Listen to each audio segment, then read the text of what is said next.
여러분, 제가 지금부터 말씀드릴 이야기를 끝까지 들으시면 소름이 돋으실 겁니다. 72세 된 제가 아들의 장례식에서 관뚜껑을 열어본 순간, 이게 내 아들이 맞나? 하는 의문이 들었어요. 45년을 키운 아들인데 말이죠. 그리고 3일 후 해외에서 걸려온 전화 한 통이 제 인생을 완전히 뒤바꿔 놓았습니다. 선생님, 아드님 살아계세요. 지금 제 옆에 계십니다. 그때부터 시작된 72세 아버지의 목숨 건 추격전. 과연 제가 진실을 밝혀낼 수 있었을까요? 저는 박영수라고 합니다. 올해 72살이죠. 30년간 아이들을 가르쳤던 교사 출신입니다. 은퇴한 지도 벌써 7년이 흘렀네요. 사람들이 저를 어떻게 보는지는 잘 알고 있어요. 고집스럽다고들 하죠. 틀린 말은 아닙니다. 평생 정의롭게 살려고 노력했거든요. 학교에서도 잘못된 것은 절대 그냥 넘어가지 않았습니다. 하지만 가족 앞에서는 좀 달라지더라고요. 특히 아들 앞에서는 말이 잘 안 나와요. 왜 그럴까요? 사랑한다는 표현도 어색하고 고생한다고 토닥이는 말도 쉽게 나오지 않습니다. 아내가 세상을 떠난 후에는 더욱 그랬어요. 집안이 텅 비어버린 것 같았습니다. 혼자 있는 시간이 길어지니 자꾸 아들 생각이 났죠. 며느리와도 가까워지고 싶었고요. 그런데 아들은 요즘 사업 때문에 바쁘다며 자주 만나지 못했습니다. 전화를 걸어도 아버지 죄송해요. 나중에 다시 드릴게요라고 하며 급하게 끊어버리곤 했죠. 며느리 수정이는 그나마 가끔 안부 전화를 걸어주었어요. 아버님 건강하시죠? 김치 떨어지면 말씀하세요라고 말이죠. 고마운 며느리라고 생각했습니다. 어느 날 저녁 집에서 혼자 뉴스를 보고 있는데 전화벨이 울렸어요. 모르는 번호였습니다. 요즘 이상한 전화가 많아서 받지 않으려 했는데 계속 울리더라고요. 여보세요? 선생님, 저 기억하세요? 김민호입니다. 선생님이 담임하셨던. 아, 민호구나. 20년 전 제가 가르쳤던 아이였어요. 당시엔 말썽꾸러기였는데 지금은 어엿한 어른이 되어 있겠죠. 민호야, 그래. 잘 지내고 있었니? 선생님 덕분에 잘 지내고 있습니다. 그런데 선생님, 혹시 따님이나 아드님 소식 들으셨어요? 아들 말이냐? 왜 그러니? 전화 너머로 민호의 목소리가 조금 망설이는 것 같았어요. 뭔가 이상했습니다. 아니에요, 그냥. 선생님 건강하시길 바라는 마음에서요. 통화를 끝내고 나니 왠지 마음이 불편했어요. 민호가 왜 갑자기 아들 얘기를 꺼냈을까요? 그리고 그 망설이는 목소리는 뭐였을까요? 다음 날 아침 아들에게 전화를 걸어봤습니다. 하지만 계속 통화 중이었어요.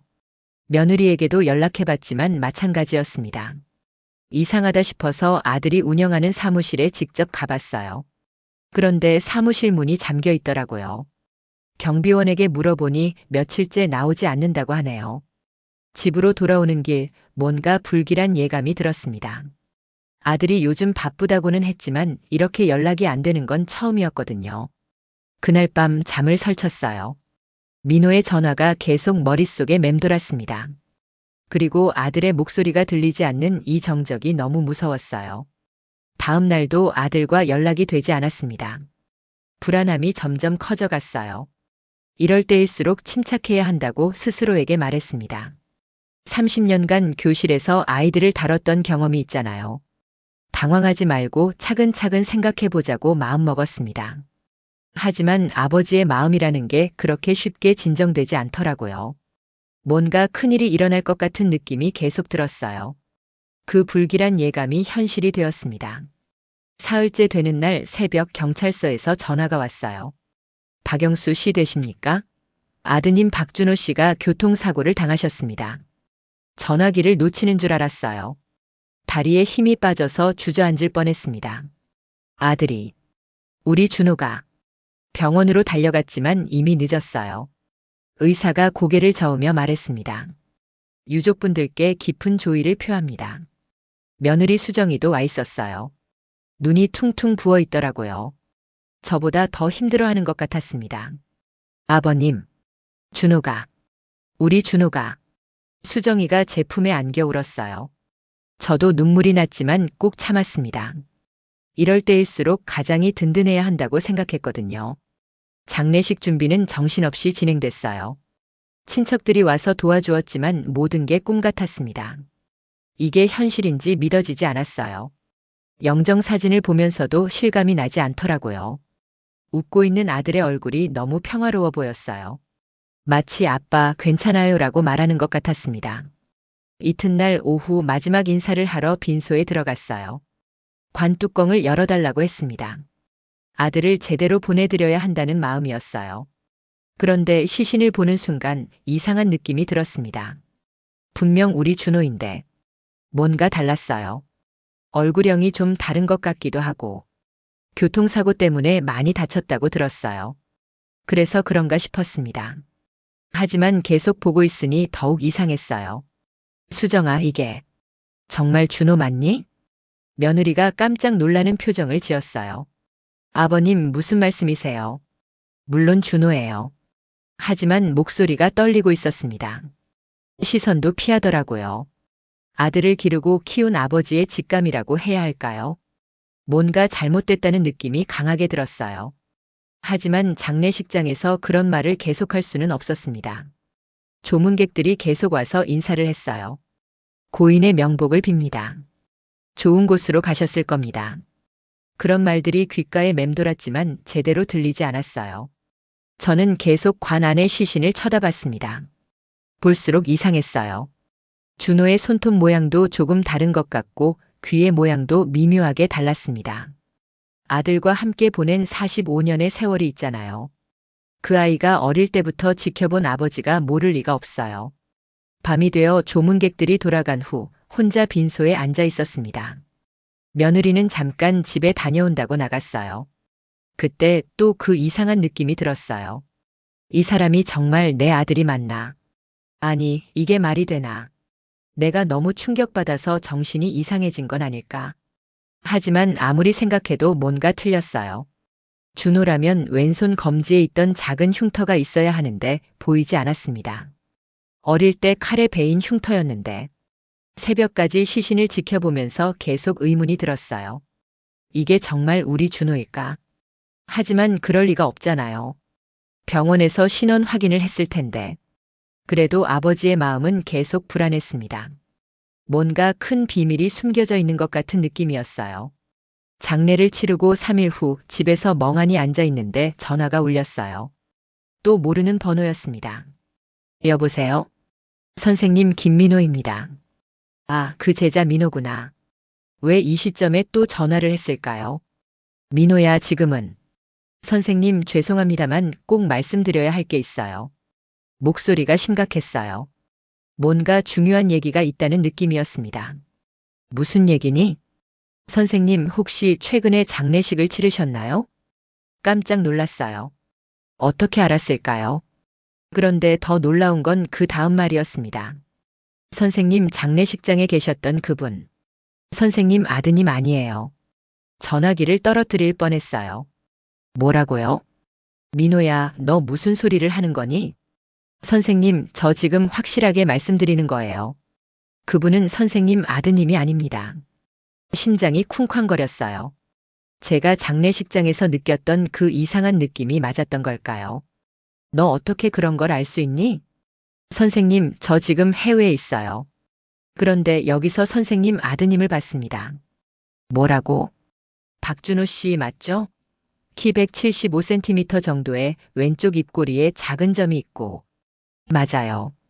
준호의 특징을 정확히 말하고 있었어요. 민호야, 너 지금 장난하는 거 아니지? 선생님, 제가 왜 이런 일로 장난을 치겠어요? 정말로 박준호 씨가 여기 있어요. 하지만 못 돌아가고 있는 상황이에요. 무슨 뜻이니? 자세한 얘기는 전화로 하기 어려워요. 하지만 선생님이 치르신 그 장례식, 뭔가 이상해요. 민호의 말이 끝나기도 전에 현관문이 열리는 소리가 들렸어요.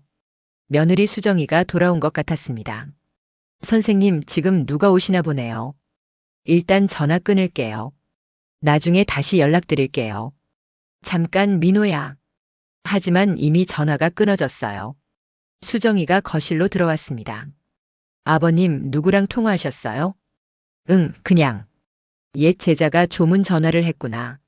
수정이의 표정이 묘하게 변했어요. 뭔가 긴장하는 것 같았습니다. 아버님, 요즘 이상한 전화 많이 오지 않으세요? 사기 전화도 많고. 그런가? 혹시 모르니까 모르는 번호는 받지 마세요. 특히 해외에서 오는 전화는. 왜 갑자기 해외 전화 얘기를 할까요? 민호가 해외에서 전화했다고 했는데. 우연의 일치일까요? 그날 밤 잠을 이룰 수가 없었어요. 민호의 말이 계속 머릿속을 맴돌았습니다. 준호가 살아있다고? 그럼 장례식장에 있던 시신은 누구였을까요? 아니에요. 말이 안 돼요. 병원에서 신원 확인을 했을 텐데. 하지만 제가 느꼈던 그 위화감도 무시할 수 없었어요. 다음 날 아침 수정이가 어디론가 전화를 하는 소리가 들렸어요. 목소리를 낮춰서 말하고 있었습니다. 네, 알겠어요. 그런데 문제가 생겼어요. 누군가 의심하고 있는 것 같아요. 누구를 의심한다는 걸까요? 혹시 저를 말하는 건 아닐까요? 조심스럽게 문틈으로 보니 수정이가 휴대폰을 들고 베란다로 나가는 게 보였어요. 뭔가 숨기고 싶은 얘기가 있다는 뜻이겠죠. 이상해요. 남편을 잃고 슬퍼해야 할 며느리가 왜 이렇게 은밀한 전화를 하고 있을까요? 민호의 말이 사실일까요? 정말로 준호가 살아있는 걸까요? 그렇다면 이 모든 게 거짓이라는 뜻인가요? 머릿속이 복잡해졌어요. 하지만 한 가지는 확실했습니다. 뭔가 큰 비밀이 숨겨져 있다는 것. 그리고 제가 그 진실을 찾아야 한다는 것. 며느리 수정이의 행동이 점점 더 수상해졌어요. 전화가 오면 다른 방으로 가서 받고 외출도 자주 하더라고요. 어디 가니? 아, 그냥 친구 만나러 가요. 하지만 표정이 어두웠어요. 남편을 잃은 슬픔 때문일까요? 아니면 다른 이유가 있는 걸까요? 민호가 했던 말이 계속 신경 쓰였어요. 준호가 해외에 있다고 했는데 정말일까요? 확인해 볼 방법이 없을까 생각하다가 직접 조사해 보기로 했습니다. 준호의 사무실부터 다시 가봤어요. 여전히 문이 잠겨 있었습니다. 건물 관리 사무소에 가서 물어봤죠. 박준호 씨 사무실 말씀이시죠? 임대료를 석 달째 안 내고 있어요. 석 달째요? 그럼 준호가 죽기 전부터 사무실을 제대로 운영하지 않았다는 뜻인가요? 혹시 박준호 씨와 함께 일하던 사람 없나요? 아, 최민석 씨 말씀하시나요? 그분은 가끔 와요. 최민석이라는 이름은 처음 들어봤어요. 준호가 그런 사람과 일한다는 얘기를 들은 적이 없었거든요. 그분 연락처 좀 알 수 있을까요? 죄송하지만 개인정보라서. 집으로 돌아오는 길에 커피숍에서 잠깐 쉬고 있는데 익숙한 목소리가 들렸어요.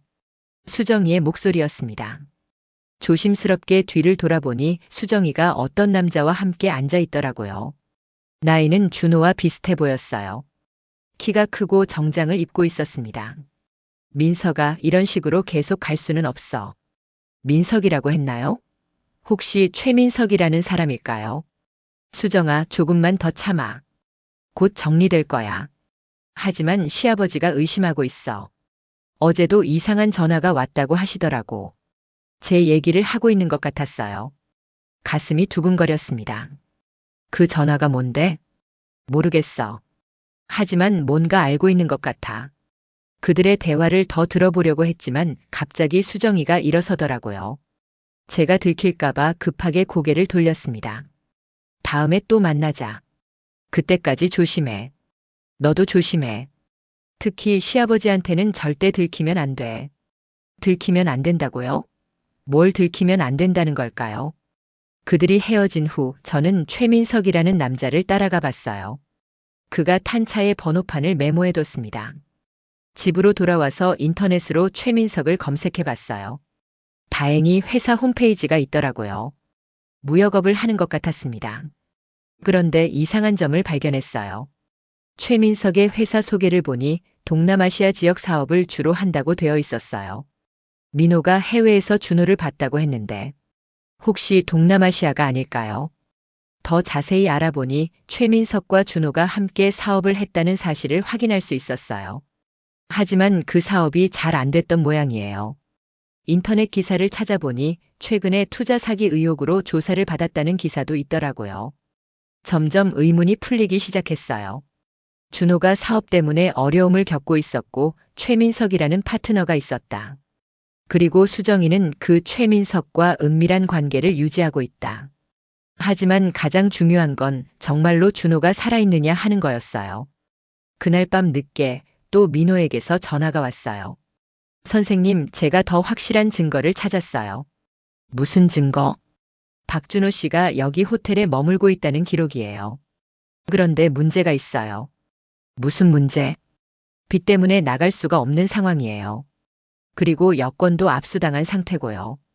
그럼 정말로 준호가 살아있다는 뜻인가요? 민호야, 그럼 장례식장에 있던 시신은? 그건 모르겠어요. 하지만 박준호 씨가 아닌 건 확실해요. 모든 퍼즐이 맞춰지기 시작했어요. 수정이와 최민석의 관계, 준호의 사업 실패, 그리고 가짜 죽음. 이 모든 게 계획된 일이라는 생각이 들었어요. 다음 날 오후 집에서 이 모든 상황을 정리하고 있는데 초인종이 울렸어요. 나가보니 30대 후반 정도의 여성이 서 있더라고요. 박영수 선생님이십니까?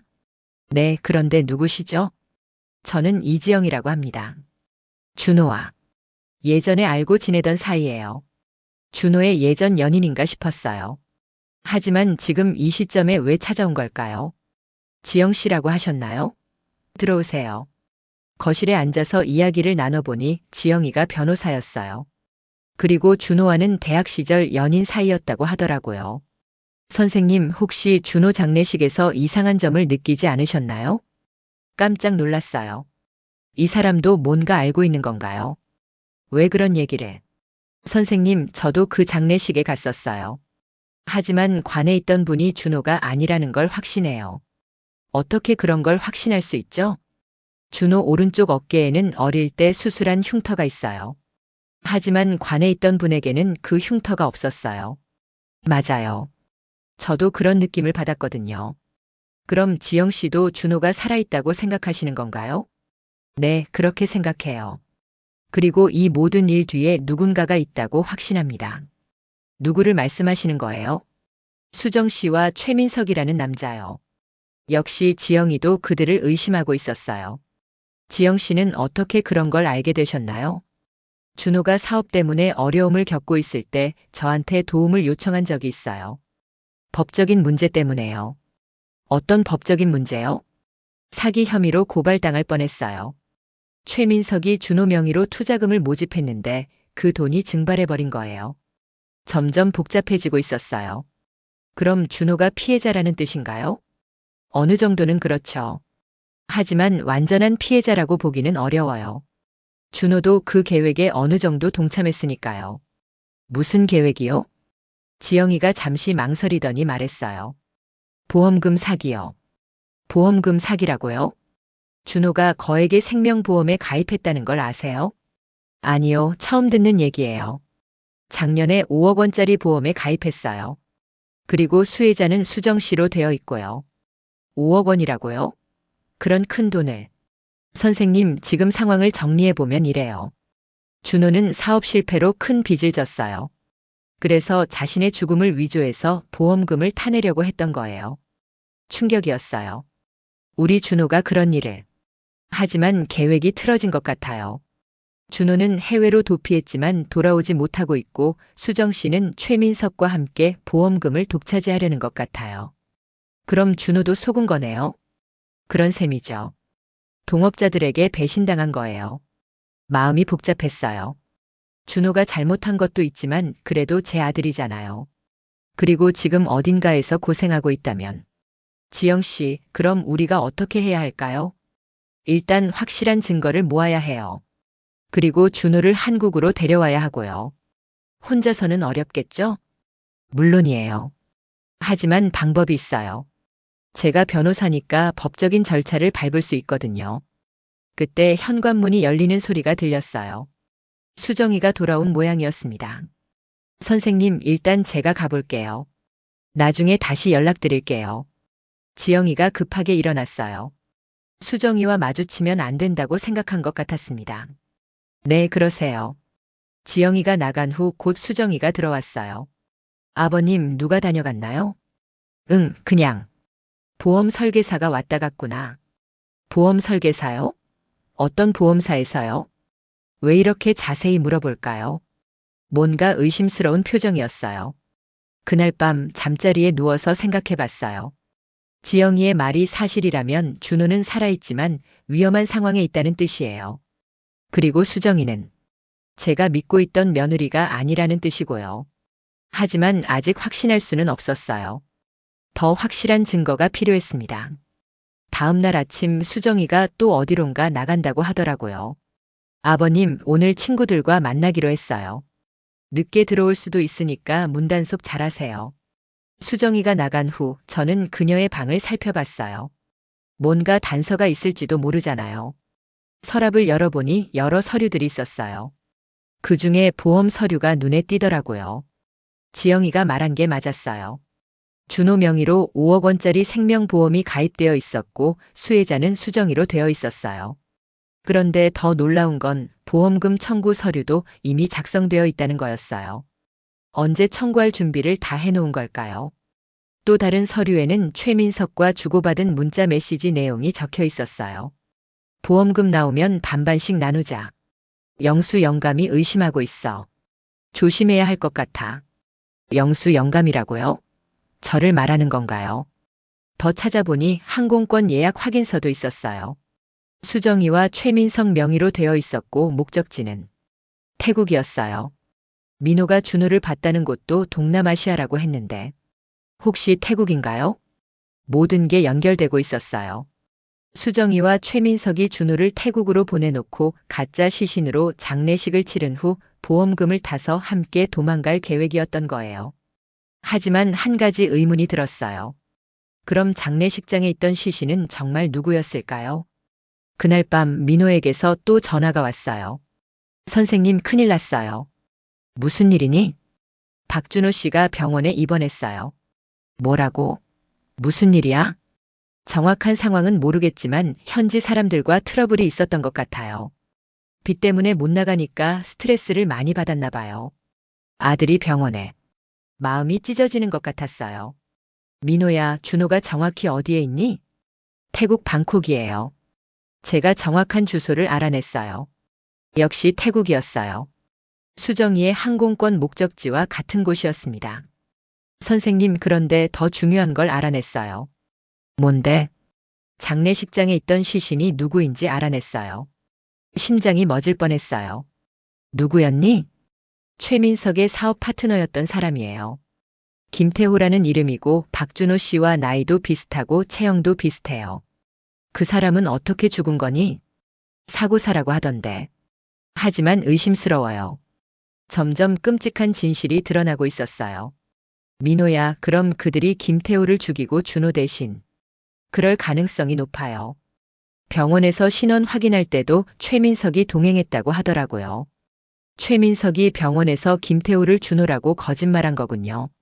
선생님, 지금 당장 경찰에 신고하셔야 해요. 하지만 경찰에 신고하기 전에 확실한 증거가 필요했어요. 그리고 준호를 안전하게 데려와야 했고요. 전화를 끊고 나서 지영이에게 연락했어요. 지영 씨, 큰일 났어요. 상황을 설명하니 지영이도 놀라더라고요. 선생님, 일단 만나서 자세히 이야기해요. 지금 수정 씨는 어디 있나요? 외출했어요. 늦게 온다고 했고요. 그럼 지금 나가서 만날까요? 집에 있으면 위험할 수도 있어요. 맞는 말이었어요. 수정이가 제가 진실을 알고 있다는 걸 눈치챘을 수도 있으니까요. 카페에서 지영이를 만나 모든 상황을 설명했어요. 선생님, 이거 정말 심각한 문제예요. 살인까지 연루되어 있을 가능성이 높아요. 그럼 우리가 어떻게 해야 할까요? 일단 준호를 한국으로 데려와야 해요. 그리고 수정 씨와 최민석의 범행 증거를 확보해야 하고요. 혼자서는 어렵겠죠? 네, 전문가의 도움이 필요해요. 제가 아는 사람 중에 국제 사건을 담당하는 변호사가 있어요. 그때 제 휴대폰이 울렸어요. 수정이에게서 온 문자였어요. 아버님, 급한 일이 생겨서 며칠 친정에 가 있을게요. 며칠 친정에 간다고요? 이상했어요. 지영 씨, 수정이가 친정에 간다고 문자를 보냈어요. 정말요? 그럼 도망가려는 건지도 모르겠어요. 도망간다고요? 네, 보험금 청구를 했는데 조사가 들어갈까봐 걱정하는 걸 수도 있어요. 집으로 돌아와 보니 수정이가 짐을 싸간 흔적이 있었어요. 옷장이 비어 있고 중요한 서류들도 없어졌더라고요. 정말로 도망간 것 같았어요. 그날 밤 늦게 또 민호에게서 전화가 왔어요. 선생님, 박준호 씨 상태가 좋아졌어요. 그런데 한국으로 돌아가고 싶어 해요. 정말이니? 네, 제가 선생님 얘기를 해드렸거든요. 아버지가 진실을 알고 계신다고요. 준호가 뭐라고 하더니 아버지께 죄송하다고. 그리고 꼭 돌아가서 사과드리고 싶다고 하더라고요. 눈물이 났어요. 우리 준호가 살아서 저를 찾고 있구나. 민호야, 준호를 데려올 방법이 있을까? 제가 알아보고 있어요. 다행히 현지에서 도와줄 수 있는 사람들이 있거든요. 고맙다, 정말로. 선생님이 저를 가르쳐 주셨는데 당연한 거죠. 전화를 끊고 나서 혼자 생각해 봤어요. 이제 진실을 거의 다 알아냈어요. 수정이와 최민석이 보험금을 노리고 준호를 이용한 후 버린 거예요. 그리고 김태호라는 무고한 사람까지 희생시켰고요. 하지만 가장 중요한 건 준호를 무사히 데려오는 것이었어요. 준호야, 아빠가 반드시 너를 데려올게. 밤하늘을 보며 혼자 중얼거렸어요. 다음 날 아침 지영이가 좋은 소식을 가져왔어요. 선생님, 국제 변호사와 연락이 닿았어요. 준호 씨를 한국으로 데려올 수 있는 방법을 찾았대요. 정말이요? 네, 하지만 비용이 좀 들어요. 그리고 절차도 복잡하고요. 비용은 걱정하지 마세요. 얼마든지 낼 테니까. 준호를 위해서라면 뭐든지 할 수 있었어요. 그리고 또 다른 소식이 있어요. 경찰에서 김태호 사건을 재조사하기로 했대요. 어떻게 된 거예요? 제가 의뢰인 자격으로 신고했어요. 시신의 신원에 문제가 있다고요. 그럼 수정이와 최민석이 곧 조사받게 될 거예요. 하지만 그 전에 준호 씨를 데려와야 해요. 그래야 확실한 증언을 들을 수 있거든요. 그날부터 정말 바쁜 나날이 시작됐어요. 서류 준비하고 대사관과 연락하고 변호사들과 미팅하고. 이 나이에 이런 일을 하게 될 줄은 몰랐어요. 하지만 아들을 위해서라면 뭐든지 할 수 있었습니다. 민호도 태국에서 열심히 도와주고 있었어요. 준호의 상태도 많이 좋아졌다고 하더라고요. 선생님, 박준호 씨가 전하는 말이 있어요. 뭐라고 하니? 아버지, 정말 죄송합니다. 돌아가서 무릎 꿇고 사과드리겠다고 하더라고요. 그런 말 하지 말라고 해라. 아빠는 내가 살아있는 것만으로도 고맙다고. 준호를 데려오는 절차가 진행되는 동안 경찰 수사도 본격적으로 시작됐어요. 수정이는 친정에 있다고 했지만 실제로는 최민석과 함께 도피를 준비하고 있었던 것 같았어요. 박영수 씨, 며느리분과 최민석 씨의 행적을 파악했습니다. 경찰에서 연락이 왔어요. 어디에 있나요? 부산에 있는 모텔에서 체포했습니다. 해외 도피를 준비하고 있었던 것 같아요. 다행히 잡혔네요. 그리고 김태호 씨 사건도 수사를 확대하고 있습니다. 타살 가능성이 높다고 판단하고 있어요. 역시 그들이 김태호를 죽인 거군요. 며칠 후 드디어 준호가 한국에 도착했어요. 공항에서 기다리고 있는데 정말 오랜만에 보는 아들의 모습이었어요. 많이 야윈 모습이었지만 살아있다는 것만으로도 감사했습니다. 아버지. 준호가 달려와서 제 앞에 무릎을 꿇었어요. 아버지, 죄송합니다. 정말 죄송해요. 일어나라, 아들아. 일어나서 아빠 얼굴 좀 보자. 준호를 일으켜 세우고 꼭 안아주었어요. 정말 오랜만에 느끼는 아들의 체온이었습니다. 아빠가 얼마나 걱정했는지 아니? 아버지, 정말 죄송해요. 저 때문에 이런 일이. 됐다. 이제 살아 돌아왔으니까 됐어. 준호에게서 자세한 얘기를 들어보니 정말 억울한 일이었어요. 처음에는 사업 실패 때문에 어쩔 수 없이 시작된 일이었는데 최민석과 수정이가 준호를 이용만 하고 버린 거였어요. 아버지, 저는 정말 죽을 줄 알았어요. 태국에서 빚쟁이들한테 쫓기면서. 이제 괜찮다. 아빠가 지켜줄게. 그때 지영이가 다가왔어요. 준호야, 괜찮니? 지영아. 고마워. 내가 아버지를 도와주지 않았다면 당연한 일 했을 뿐이야. 준호의 증언으로 수정이와 최민석의 범죄가 명확하게 드러났어요. 보험금 사기는 물론이고 김태호 살인 사건까지 모두 밝혀졌습니다. 재판에서 수정이는 징역 15년, 최민석은 징역 20년을 선고받았어요. 김태호의 가족들에게도 진실을 알려주었고 그분들도 정의가 실현된 것에 감사해했어요. 모든 일이 정리된 후 준호와 함께 조용한 시간을 보냈어요. 아버지, 앞으로 어떻게 살아야 할지 모르겠어요. 천천히 생각해보자. 아직 점잖니? 하지만 이런 일을 저질렀는데 내가 진심으로 반성하고 있다는 걸 아빠는 알고 있어. 그리고 완전히 나쁜 일만 한 건 아니잖니. 준호는 처음부터 나쁜 의도로 시작한 게 아니었어요. 사업 실패로 절망에 빠져 있을 때 주변 사람들에게 이용당한 거였습니다. 아버지, 저 다시 시작하고 싶어요. 그래, 다시 시작하자. 준호는 작은 카페를 열었어요. 예전처럼 큰 사업은 아니지만 정직하게 할 수 있는 일이었습니다. 민호도 한국에 돌아와서 준호를 도와주었어요. 제자와 아들이 함께 일하는 모습을 보니 흐뭇했습니다. 선생님 정말 감사해요.